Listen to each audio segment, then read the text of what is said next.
All right, everyone, welcome back. You know that feeling when your home office is calling, but it's like the opposite of inspiring? I know exactly what you mean. It's like the siren song of the couch, the fridge, maybe even that laundry pile you've been meaning to tackle. Right. And suddenly that deadline doesn't seem quite as pressing. It's a real struggle for a lot of us. Working from home, it's awesome for so many reasons, but it definitely takes a different set of skills to really thrive, not just survive. Absolutely. Yeah. So today we're diving deep into WFH productivity. Hmm. Not the generic stuff, but the why behind what actually works. We've gone through a ton of research, expert opinions, all that good stuff to bring you actionable strategies you can actually use. Because let's be real, just hearing be more productive isn't exactly helpful, is it? Not even a little bit. We need tactics. We need to understand how our brains work. We need to, like, outsmart those distractions. Exactly. And that's exactly what we're diving into today. Ready to get started. Born ready. Let's talk about workspaces. One of the most common themes we found is this idea of a dedicated workspace. Seems almost too simple, but apparently our brains really do thrive on that separation between work mode and, well, everything else. It's more than just having a fancy desk setup. Think about it. For like years, most of us associated work with a specific place, the office.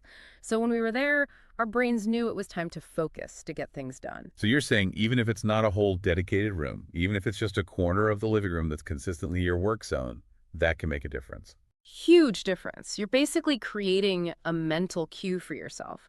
When you sit down in that spot, it's like flipping a switch in your brain. It's work time. Interesting. So it's kind of like athletes with their pregame rituals. Mm-hmm. It's not superstition, it's about getting their minds in the game. 100%. That's what you're doing with a dedicated workspace, priming your brain for productivity. I love it.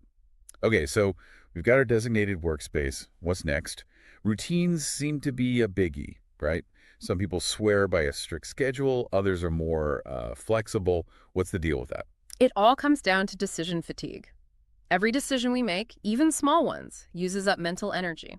So, by having a routine, even a loose one, you're reducing the number of decisions you have to make throughout the day. Wait, so even deciding what to eat for breakfast is taking away brain power I could be using for, like, actual work? Yeah, you got it. And when you're working from home, those decisions just multiply when to work, when to take a break, where to work from. It adds up. Makes sense. Okay, routines, check. Now let's talk about those breaks because honestly, I'm all about a well-timed break. But it's not just about procrastination, right? There's actual science behind why stepping away is so important. 100%. Our brains aren't designed to focus for hours on end without a break. It's like running a marathon at a sprint, you're going to burn out fast. So we need those little pit stops to refuel and recharge. Exactly. And the good news is, even short breaks can make a world of difference. Ever heard of the Pomodoro technique? Yeah, work for 25 minutes, take a 5-minute break, repeat. It's not just some productivity fad. It actually aligns with our natural attention cycles. Okay, that makes me feel better about my frequent coffee breaks. Yeah. So we've got our workspace, our routine, we're taking breaks, but how do we actually resist the siren song of distractions? Like the entire internet is right there. That's the million-dollar question, right? And the key is to be kind to yourself. Willpower alone isn't enough. It's about setting up your environment for success, removing those temptations, not just trying to resist them. So instead of relying on willpower, we need to outsmart our easily distracted brains. Exactly. Put your phone in another room, use a website blocker during work hours if you live with other people, communicate your work hours clearly so you're less likely to be interrupted.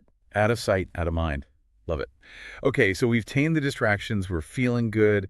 How do we keep that momentum going? Every expert we looked at seemed to agree that setting clear goals is crucial. It all comes back to our brains, right? When we set goals, and especially when we make progress towards those goals, our brains release dopamine, that feel-good chemical that keeps us motivated. And it's not about setting these huge, overwhelming goals. It's about breaking things down into smaller, more achievable steps. Hmm. Like instead of, I want to write a novel, it's this week I'm going to write 500 words a day. Precisely. Celebrate those small wins, those little victories, they add up over time. It's like that saying, the journey of 1,000 miles begins with a single step. Or in our case, maybe a single cup of coffee in a dedicated workspace. I like that. So to wrap things up, winning at working from home isn't about becoming a productivity robot. It's about understanding the how and why behind these strategies and finding what works for you. And remember, it's an ongoing process. What works this week might need tweaking next week. Be kind to yourself, experiment, and find what helps you thrive in your unique WFH world. Couldn't have said it better myself. Now, for everyone listening, we want to hear from you. What resonated with you the most today, and what's one small change you can make this week to up your WFH game? Let us know. We'll be diving into more WFH wisdom in future episodes, so make sure you subscribe so you don't miss out. Until next time. Happy work.